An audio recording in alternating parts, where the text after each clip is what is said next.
am Mr. Osegale Etemini Sunday of Climate Smart Agroecology, Ekpoma, Edo State, Nigeria. Ekpoma is situated in the forest savanna transitional zone of Nigeria. Climate change has caused a lot of problems, causing extreme weather conditions. And this extreme weather condition is now making weather prediction unpredictable. So it is very difficult for farmers to know when rain will fall. We call this situation extreme weather condition because when rain wants to fall, it is extreme. When drought wants to come, it is also extreme. So farmers are sort of confused. So the issue of adaptation to global warming, trying to adapt to the situation which we find ourselves, has become a very serious thing, both to scientists and also to farmers. So this is why we have decided to set up this body, Climate Smart Agroecology. Climate Smart Agroecology is climate resilient, ecosystem-based agriculture.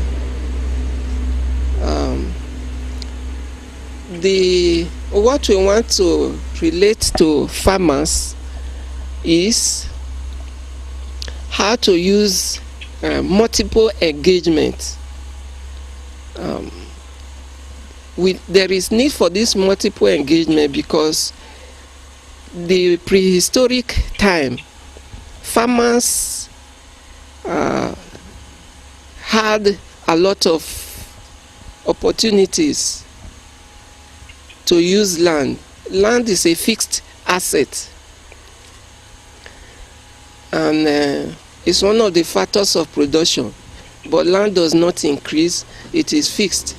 So because of increase in population and industrialization and infrastructural development, there is so much demand on the land.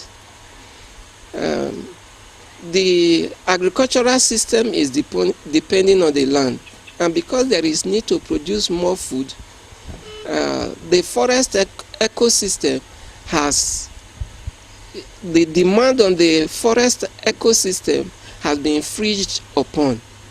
So the forest is being depleted, there is a lot of degradation, and this one has led to what is now being referred to as anthropogenic cause of global warming. So in France 2015, during the Climate Smart Agricultural, during the Climate Summit in Paris, every hand was asked to be on deck, the government, the NGOs, and the farmers themselves, to look for ways of alleviating the suffering accruable to due to climate change. So we on our part, we want to reach farmers through multiple engagement. Multiple engagement is a method whereby farmers are reached with different types of ideas. Hitherto, farmers only concentrate on production of crops, but we want a situation whereby farmers plant crops and they also do some other things, like fishery. We want to reach them on how to keep bees, because bees also help in pollination of crops. And with the this global warming and other things that farmers do, like using of insecticides. It has been a problem with biodiversity, problem on insects particularly, and when insects are killed by the use of chemicals, then pollination will be a problem. And when you reach farmers with beekeeping and you tell them that they should not use chemical, they will be able to understand. This is why the multiple engagement practice is very, very important. So we want to reach the farmers with different ideas so as to have diversification of income. Not only that they will just be depending on income from crops, they will also have opportunity to get honey, which comes from beekeeping. They'll be able to raise animals like fishery. They'll be able to raise birds, so that money will not just be coming from one area, it will be coming from many places. So one of the strengths of agroecology, farming that is based on a climate-based farming, is that we normally have practice conservation agriculture. Conservation agriculture is the type of agriculture that is normally conservative in nature.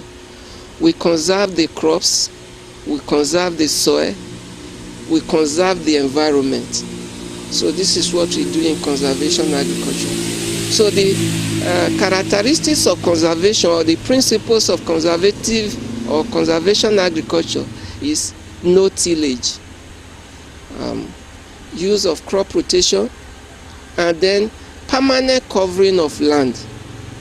So we don't encourage farmers to till the land, because constant tillage causes erosion. Constant tillage also destroys soil texture, soil structure. So in order to avoid degradation of land, we want to spread this conservation agriculture. We want to spread the need for them to conserve the soil. Also, we want to tell the farmers concerning the permanent covering of land. When the land is covered permanently, use of mulch and refuse of residue of crops, then the land will be prevented from erosion, and then constant burning of bush will be reduced. The burning of bush is also the burning of nutrients, and when the nutrients are burnt, then the farmers tend to go for more forest. They go to forest to clear more land. But if they practice this conservation agriculture, the mulch will form organic matter and humus, which will be necessary for further cropping of that land, and will stop farmers from going to several to forest to clear forest. So another reason conservation agriculture is very important is the fact that conservation agriculture, or the use of climate resilient ecosystem-based agriculture, is that it is only smallholder farmers that are effective in practicing this conservation agriculture. The land grabbers and the rich people, they buy land from farmers and they use this land anyhow. Or those people that rent land, they wouldn't mind whether the land is depleted. But these smallholder farmers, they are the indigenous people. The land is for them and for their children. So they make sure they conserve it so that the children will be able to use it. So when we conserve the soil, we conserve the nutrients, and we prevent it from degradation. It will go a long way, both to provide for the need of the present and the need of the future. So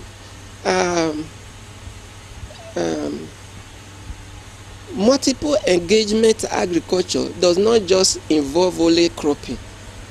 It involves capacity development for farmers.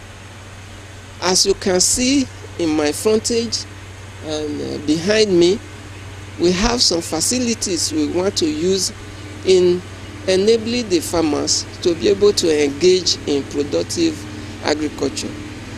As we have already said, because of increase in population, industrialization, and infrastructural development, building of roads and schools, we have less land. And now that there is less land and many things to use the land for, we need to engage in irrigation practices so that during the period when cropping is not normally done, the farmers as well can use irrigation. So in front of me here, we have irrigation materials which we normally use. This is a drip irrigation. These are the ones we have already used in the farm during the dry season. We planted, we have an experimental farm. By the grace of God, I'm also a lecturer in Ambrose Ali University, and we are doing a lot of research work to help the farmers. So these are drip irrigation we are using in the production of soybean and rosé. So we normally put these drips. We have the punch. This punch is just a little piece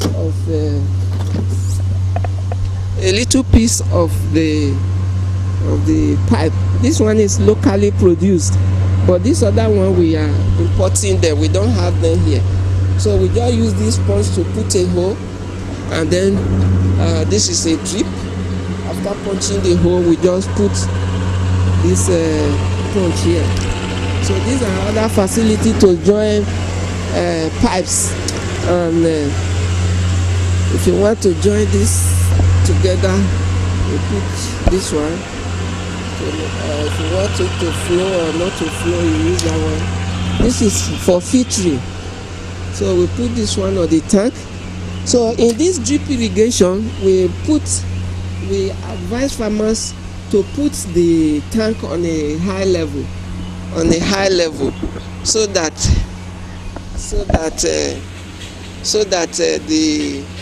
the force of gravity will force the water to irrigate the farm. Now, this is one area we need farmers to really engage in this multiple engagement. They have to have irrigation so that because of the extreme weather condition, we want the farmers to be able to irrigate the farm when the rains are not forthcoming. So another area we want to engage the farmers is beekeeping. So this beehive, we are also interested in selling it to farmers. These are the hand gloves. So in the capacity development, we will also teach farmers on how to make hand gloves. We also have other equipments in beekeeping, like a smoker. The smoker is to produce smoke so that the bees can dress back when it is time to harvest the bees. The construction of this top bars is made specially. We normally put a groove so that they can bait with wax. Put a piece of wax all along this, and so as to bait. So by the side here we put we have equipment. This is a drill, so we normally put this one and make a drill. So you drill hole where the bees will enter from. So these are also equipments that we are using for beekeeping. This is a G saw. It's not connected to electricity. We use this one